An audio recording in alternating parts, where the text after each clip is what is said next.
is impossible to be liked by everyone, so at some point in your life, you're going to meet someone who doesn't like you.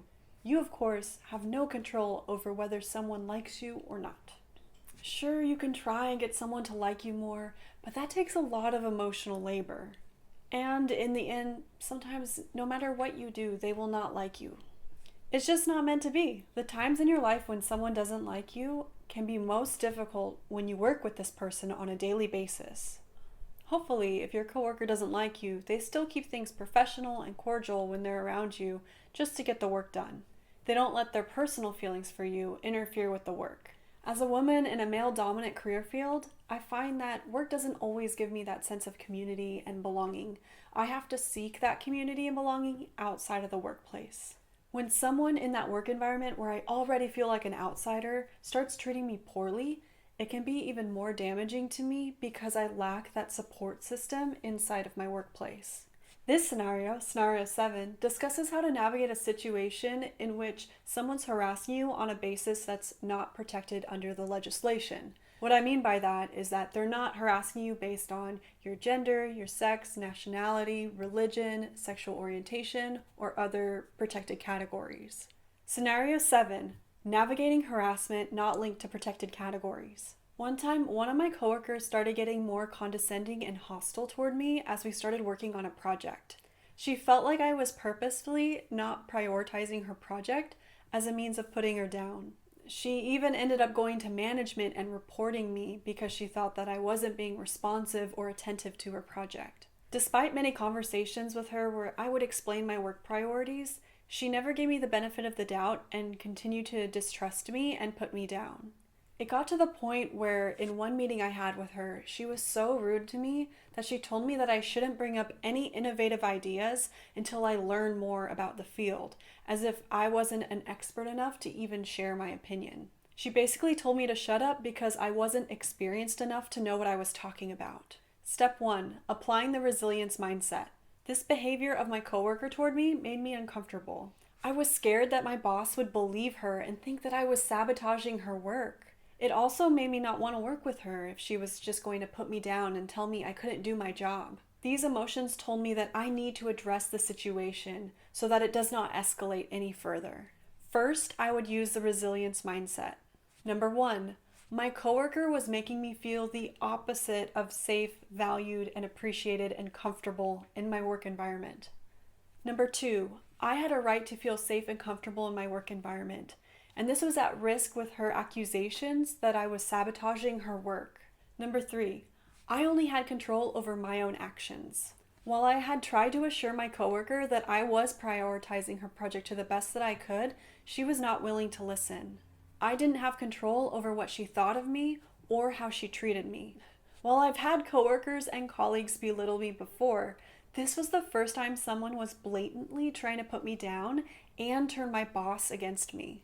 I didn't know how to navigate this situation, but I knew that as long as I approached it with professionalism, I could use this moment as an opportunity to practice standing up for myself. Number 5, the outcome I needed to feel safe and comfortable in my work environment was one where my boss knew that I wasn't trying to sabotage her work and where she stopped belittling me and harassing me. If people turned against me and believed my coworkers' accusations, I would not feel safe or comfortable in my work environment. Number 2, applying the reporting framework. Once going through the resilience mindset, it was clear that I should act in this situation. Her behavior was causing my work to suffer, not just because she was putting me down, but also because it was just hard to work with her in general. It was interfering with our work as a team. Plus, the situation made me not want to work with her, which would cause team working issues. It was not just my problem, but also my employer's problem. To decide how to act, I need to apply the reporting framework. Number 1, my relationship with the harasser was strained and not on good terms. While I tried talking to her, she turned hostile and attacked me and said that I wasn't experienced enough to do my job. While we were friendly before, something changed when she felt like I was sabotaging her project. Number 2, luckily I had enough evidence to prove that she was harassing me. I had evidence not only in email, but also in the chat that my company used at the time. There was also a couple times in team meetings when she would put me down. My team lead knew she treated me this way, and my boss did too.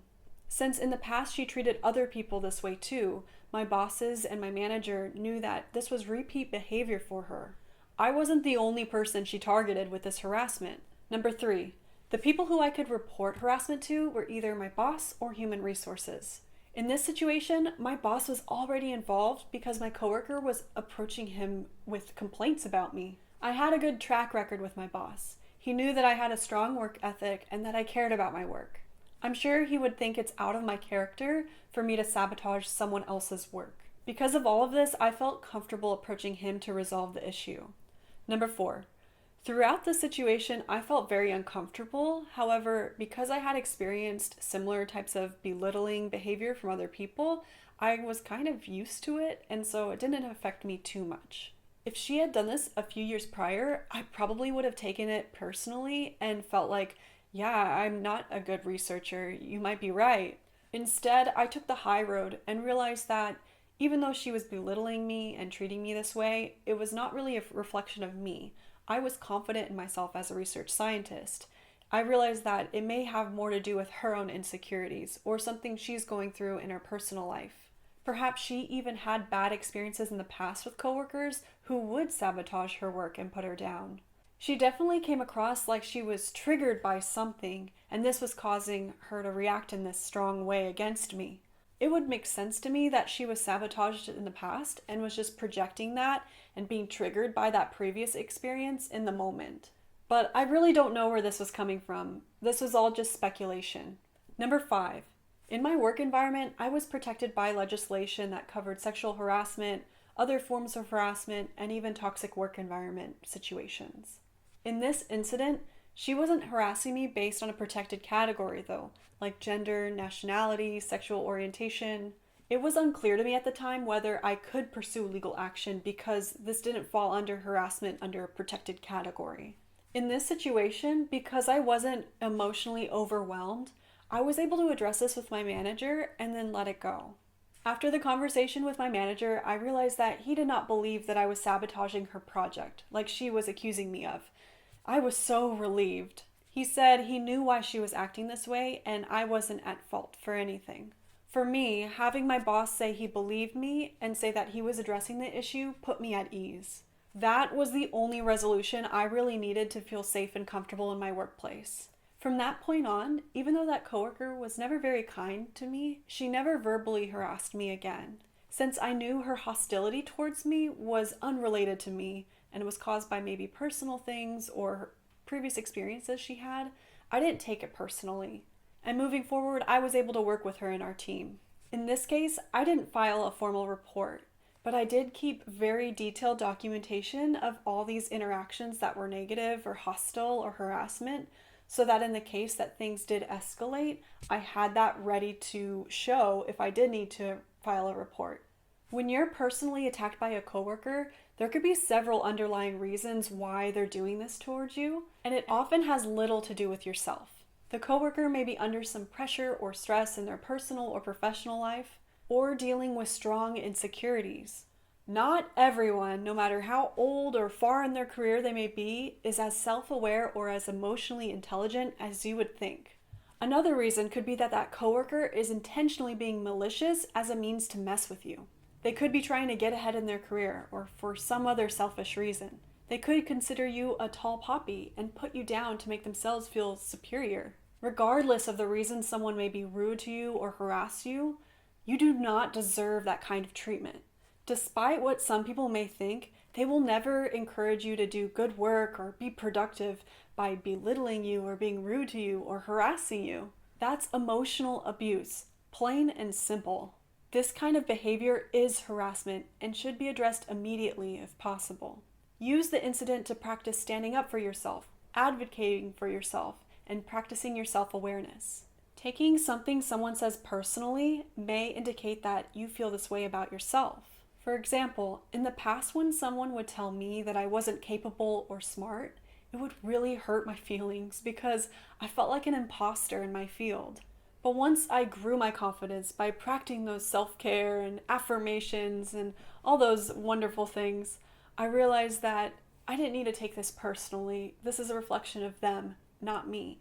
Even if you do have certain weaknesses, it doesn't give anyone the right to personally attack you for those weaknesses. Healthy, supporting, loving people help.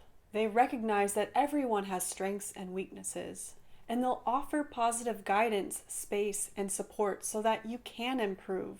They don't hurt you or provide unconstructive feedback. I mean, think about it.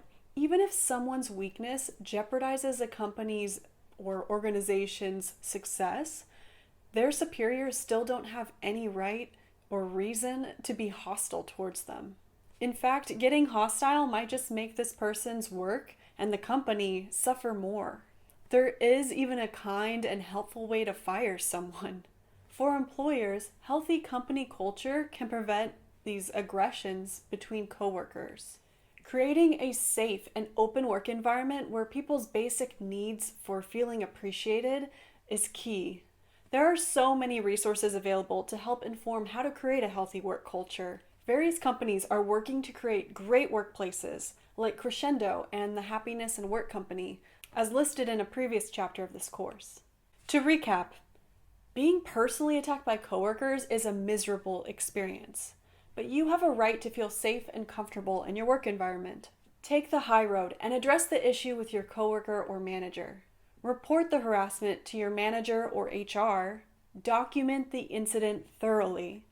Practice self-care to recover, and use your self-awareness to grow from the experience.